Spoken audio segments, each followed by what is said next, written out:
Mobile হারিয়ে যায় বা মোবাইল হারানো এটা এখন খুব একটা কমন একটা ঘটনা হয়েছে। চুরি হওয়া, ছিনতাই হওয়া, বিভিন্ন কারণে অনেকেই জানতে চান যে ভাই আমি জিডি করব কোথায়, মামলা করব কোথায়। আপনি মামলা করবেন যে জায়গায় আপনার ঘটনাস্থল, যে জায়গা থেকে আপনার চুরি হয়েছে বা ছিনতাই হয়েছে, যেটা যে জায়গায় আপনি হারিয়ে গেছে, ওইটা যে থানা এলাকায়, আপনি ওই থানায় জিডি অথবা মামলা করবেন।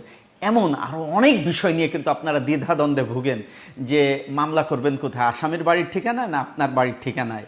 আপনি নারী নির্যাতনের শিকার হয়েছেন, আপনার কাছে যৌতুক দাবি করেছে, আপনি আসলে দ্বিধাদ্বন্দ্বে ভুগেন। আপনি স্বামীর বাড়িতে ছিলেন, চলে আসছেন বাবার বাড়িতে, এখন কি বাবার বাড়িতে মামলা করবেন না স্বামীর বাড়িতে? আসলে এই মামলাটা হবে যে জায়গায় আপনি নির্যাতনের শিকার হয়েছেন। আপনি যদি স্বামীর বাড়িতে বসে নির্যাতনের শিকার হন, স্বামীর বাড়ি যে থানা এলাকায়, ওখানে আপনার মামলা করতে হবে। এভাবে যে কোনো ক্রাইম যেখানে ঘটনাস্থল, অনেক সময় প্রতারিত হন, অনলাইনে কেনাকাটা করতে যে প্রতারিত হন, আপনি যে এলাকায় বসে টাকাটা লেনদেন করেছেন বা টাকা পাঠিয়েছেন, ঘটনাস্থল কিন্তু ওটা, ওই থানায় গিয়ে আপনার মামলা করতে হবে। নিরাপদ থাকুন, ভালো থাকুন, পুলিশের প্রতি আস্থা রাখুন।